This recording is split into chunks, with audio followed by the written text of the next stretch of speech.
Good morning, good morning. I'm your host of Real Talk, Felicia Bell. It is a pleasure to be in the presence of you all. Lord, I thank you for life and strength. I thank you for another blessed day, morning, afternoon, evening, wherever you may be watching me from. It is a pleasure. If you have not gotten my book, please do so. Glory be to God. I am the author and founder of this book. You will not only be inspired, but you will be blessed tremendously. This book was written from the depths of my heart and things that I had experienced dealing within the court system.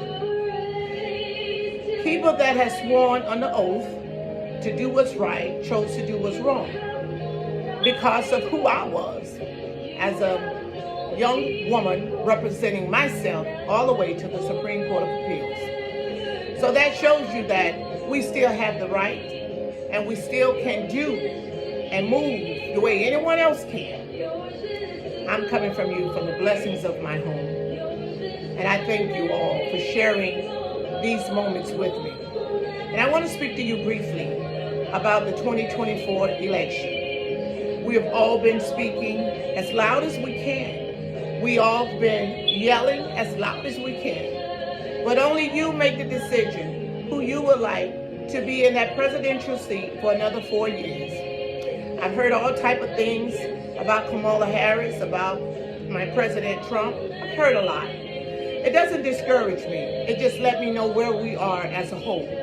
I don't care whether you're black, green, blue, or purple. You have a right. Do I think Kamala Harris, the Vice President, is the best fit for the United States of America? I don't think she is. I don't care if she's black. I don't care what color she is. What have you done for 3.5 years? And I don't want no one to get on here and say, oh, but she's just the vice president. But we all know the president himself was incompetent to run this country. So she was in the driver's seat, sitting from behind. Now, who stirred the wheel? Who made the turns? We can say a lot of people. Some people may say, oh, Obama guided her. Whatever, whoever, we does not care. Guys, here's what we're here to do. Study, the Bible tells us, study ourselves to be approved. We have to sit back and say, for the last 3.5 years, these individuals has been in the electoral seat, and they have not done anything. Food increase, gas increase, mortgage, insurance. It's crazy. People has lost their homes. They were forced to sell and now rent places that has tripled the amount of their salary. It's horrible. Now, you think about it, for another 4 years, what's going to happen? Are you and your families equipped to deal with what's coming down the pipe?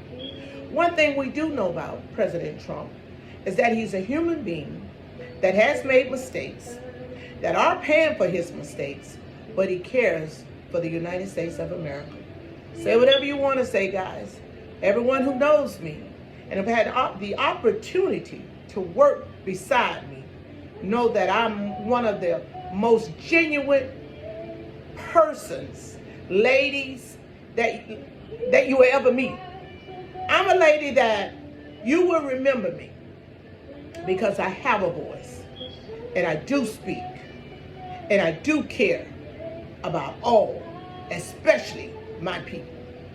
So I'm here to tell you guys, once you make this decision in less than 40 plus days, maybe 50, it's on you. Do I think Kamala Harris can run the United States of America? Hell no, she cannot. She had the opportunity to shut that border down. She chose not to. You know why? And I'm just thinking, hypothetically, she didn't close that border because they need as many migrants from all over the world, all over different countries, to come in. They want them to vote, and they want them to vote for the Democrat Party.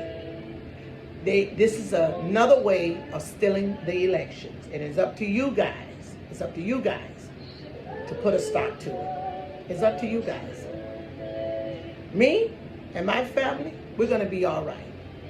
My friends, my loved ones, we're going to be all right. Because not only do we know the grace and the goodness of God, we are survivors. When you grew up in a place where I grew up, West Perrine, where I walked across needles being on the park, fighting, killing. I lost so many classmates with HIV and AIDS, cancer, etc. In nearly 6 decades, I'm still here. And it's nobody but God. So I'm here to tell you guys, please put aside your differences in Donald Trump, a man that you know nothing of. You only seen and heard on TV. Money makes you speak differently. Money makes you do a lot of things. But one thing about it, we can all say, the 4 years that that man sat in that presidency, there was a difference in this country. We all had jobs. We all had money. We all loved on one another. It was a blessing then, and it's a blessing now. It is a blessing now. So I wouldn't keep you any longer, but I want to say one more thing, to Miss Janet Jackson. That lady did your brother wrong. And don't care how many years it has been, you remember that. And it hurted. And I'm glad that you spoke out, because people know what she did in California and other states, but they're oblivious to it because they want to say, quote unquote, this is a black woman. I'm going to say it again. We don't give a damn about your color. We don't think you are the perfect fit to run the United States of America. And this coming from a 110% African American, grew up in West Perrine, Florida, that has nothing but love in her heart for all people. You don't cut the mustard. You didn't cut it back then, and you will not cut it in 2024 election. Put your differences aside, guys, all of you, and do what's right for America if you want America to be America again. If not, to each his own. Janet Jackson, again, I salute you. I praise and I ask God to protect and shield all of us throughout this journey. I grew up listening to your brothers, ABC. It is easier than 1, 2, 3. And that's it, guys. That's our love token for this morning. ABC is easier than 1, 2, 3. God bless America and bless all of you. Until I speak to you again, I love you all. And there isn't anything you can do about it. God bless you.